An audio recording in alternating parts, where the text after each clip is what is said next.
Good evening बच्चों हम लोग मिडाइवल इंडियन हिस्ट्री फॉलो कर रहे हैं और अभी तक हम लोगों ने नॉर्दर्न एम्पायर्स को डिस्कस किया। सदर्न एम्पायर में भी हम लोगों ने डिस्कस किया। सदर्न एम्पायर में हम लोग चोल एम्पायर के बारे में पढ़ रहे थे। काफ़ी कुछ पढ़ा हम लोगों ने, उसके एडमिनिस्ट्रेटिव सिस्टम के बारे में भी पढ़ा। बच्चों, अब आपकी स्क्रीन पे लिखा हुआ दिखाई दे रहा है cultural life.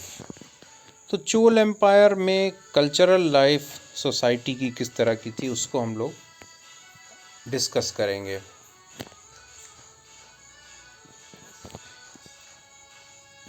The Chol rule saw the further growth and climax of the Bhakti movement, which we have discussed separately. The movement was closely linked to temples. The extent and resources of the Chol Empire enabled the rulers to build great capitals such as Tanjore, Gangai, Kondala, Cholapuram, Kanchi. The rulers maintained large households and large palaces with banquet halls, spacious gardens and terraces. Chola शासन में एक बहुत अच्छी चीज़ देखी गई, एक नई चीज़ देखी गई, वो था भक्ति आंदोलन। और चोल शासन में भक्ति आंदोलन अपने चरम पर था, जिसको कि इस बुक में, इस किताब में अलग से डिस्कस किया गया है और हम लोग पढ़ेंगे इसके बारे में। भक्ति आंदोलन क्या था, किस तरह से वो फैला और उसका प्रभाव उत्तर भारत में भी कैसे पड़ा, ये सब और आगे दिया हुआ है। हम लोग इसको सेपरेटली डिस्कस करेंगे। ये जो आंदोलन था ये काफ़ी कुछ मंदिरों से जुड़ा हुआ था और चोल शासकों के पास संसाधनों की कमी नहीं थी। उनका साम्राज्य काफ़ी विस्तृत था। इसके कारण उन लोगों ने अपनी राजधानियों को बहुत ही महानतम बनाने की कोशिश की, जैसे कि तंजौर हो गया, गंगई कोंडला चोलापुरम हो गया, कांची हो गया, वगैरह वगैरह। यहाँ पर ग्रेट यानी महान, राजधानियों को महान कहने का अर्थ ये है कि जो वहाँ का इंफ्रास्ट्रक्चर था उसको उन्होंने बहुत अच्छे तरीके से डेवलप किया। बड़े बड़े घर, बड़े बड़े महल, उनमें बैंकेट हॉल, बड़े बड़े बगीचे, गार्डन, छत, टेरेसेस वगैरह वगैरह, है ना। Thus we learn of 7 or 5 storied houses for their chiefs. Unfortunately, none of the palaces of the period have survived. The Chola capital, Gangai Konda Cholapuram, is now just a small village near Tanjore. However, description of the magnificent palaces of the rulers and their ministers, and of equally magnificent houses in which the wealthy merchants lived, are to be found in the literature of the period. हमने ये भी जाना कि 7 या 5 मंजिला मकान हुआ करते थे बड़े बड़े सामंतों के, सरदारों के। दुर्भाग्य से आज के समय में इस तरह के कोई मॉन्यूमेंट हमें नहीं मिलते हैं, वो सरवाइव नहीं कर पाए। उस समय के वो जो महल हैं वो अब नहीं है। और जो चोल राजाओं की राजधानी थी गंगई कोंडला चोलापुरम, वो एक छोटा सा गांव भर रह गया है तंजौर के बगल में। हालांकि इनके भव्य महलों के बारे में उस समय का जो भी साहित्य था उसमें वर्णन है, किस तरह से शासकों के, उनके मंत्रियों के, या फिर जो अमीर बड़े बड़े व्यापारी थे उनके घर महल किस तरह से भव्य हुआ करते थे, इसके बारे में, उस समय के साहित्य के बारे में काफ़ी कुछ लिखा हुआ है। Temple architecture in the south attend it's climax under the Cholas. The style of architecture which came into vogue during this period is called Dravid because it was confined largely to South India. The main feature of this style was the building of many stories above the Garbhagriha, the innermost chamber where the chief deity resides. The number of stories varied from 5 to 7 and they had a typical style which came to be called the Vimana. अगर हम चोल शासकों या उनके साम्राज्य की बात करते हैं और मंदिरों की चर्चा नहीं करते तो मैं समझता हूँ कि चोल शासन के बारे में हम कुछ भी डिस्कस नहीं कर रहे हैं, क्योंकि मंदिरों की जो भव्यता थी वो चोल राज्य में, चोल शासन में अपने चरम पे थी दक्षिण भारत में। और उन लोगों ने एक नए तरीके की वास्तुकला मंदिरों के निर्माण में शुरू की, जिसको कि इतिहासकार द्रविड़ कला के नाम से जानते हैं।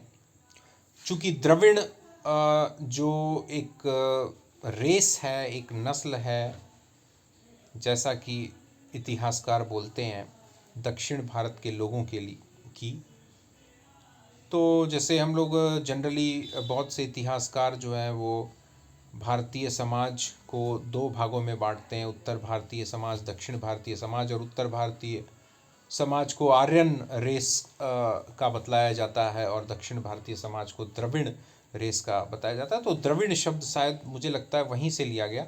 तो एक द्रविड़ कल्चर जो था इंफ्रास्ट्रक्चर आर्किटेक्चर का टेम्पल्स बिल्डिंग में, वो उस समय अपने चरम पे था। मुख्य जो बात थी मंदिरों की, मंदिरों में जो जहाँ पे मुख्य देवी या देवता का स्थान होता है मंदिर के अंदर, जिसको कि गर्भगृह बोलते हैं, ठीक है, वो कई मंजिला होती थी। The number of stories varied from 5 to 7 and they had a typical style which came to be called as विमान। और मंजिलें जो होती थीं, जो स्टोरी होती थी मंदिरों की, वो 5 से 7 मंजिला होती थी और एक अलग तरीके का स्टाइल, एक अलग तरीके की शैली थी जिसको कि विमान के नाम से जाना जाता था।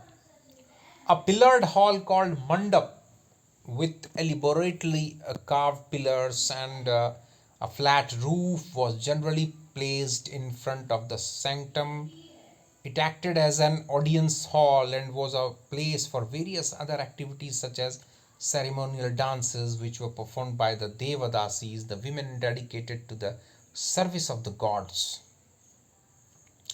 इन मंदिरों में एक और विशेष निर्माण होता था जिसको मंडप कहा जाता था, जो कि एक पिलर पे, एक खंबे पर होता था और जिसमें कि बीच में एक खंबा होता था और किनारे किनारे बहुत सारे खंबे होते थे, पिलर्स होते थे जिनमें बहुत तरह की कार्विंग्स होती थी, डिज़ाइन, फूल पत्ती और बहुत सारी चीज़ें।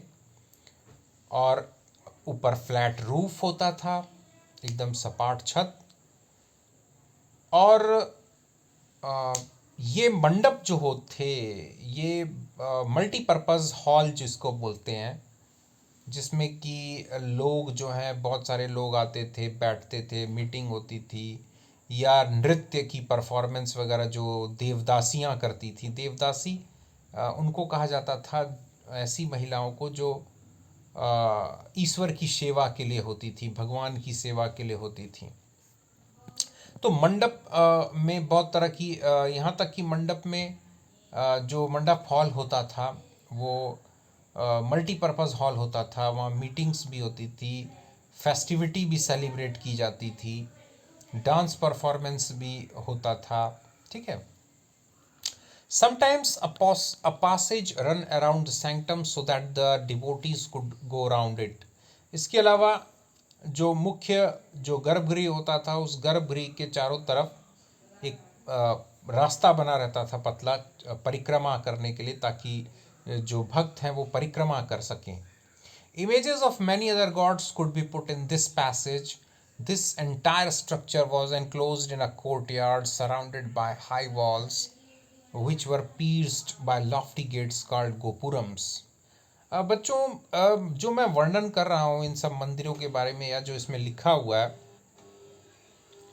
तो बच्चों अगर आपको मौका मिले तो आप दक्षिण भारत के मंदिरों को, पुराने मंदिर जैसे मदुरई में मीनाक्षी टेम्पल वगैरह है, वहाँ पर आप जाके देखेंगे तो ये सारी चीज़ें आपको वहाँ पे देखने के लिए मिलेंगी, और आप तब समझ जाएंगे कि किस तरह से जो है मंदिरों के जो मुख्य द्वार होता था, बहुत बड़े बड़े ऊंचे दरवाजे होते थे जिनको गोपुरम कहा जाता था, वगैरह वगैरह आप देख सकते हैं, और वो इतने खूबसूरत तरीके से सजाए हुए होते थे. ठीक है. In course of time, the Vimanas rose higher and higher. The number of courtyards were increased to 2 or 3, and the Gopurams also became more and more elaborate. है ना. बहुत गोपुरम और भी बहुत ज़्यादा सुंदर, उनमें मूर्तियाँ सजी होती थीं तरह तरह से, और उनमें कलर्स का भी यूज़ किया जाता था. Thus the temple became a miniature city or a palace with living rooms for priests and many others being provided in. इस तरह से हमने देखा कि मंदिर एक छोटा सा शहर हो जाता था, या ये कह लो कि एक बहुत बड़ा महल, जिसमें लिविंग रूम्स भी होते थे, पुजारियों के रहने के लिए और लोगों के रहने के लिए उसमें कमरे बने होते थे. The temples generally enjoyed revenue-free grants of lands for their expenses. They also received grants and rich donations from the wealthy merchants. Some of the temples became so rich that they entered business, lent money and took part in business enterprises. इन मंदिरों को राजाओं के तरफ से tax free ज़मीनें दी जाती थी, ताकि मंदिरों में जो खर्चे होते हैं वो खर्च अपना निकाल सकें, आमदनी कर सकें.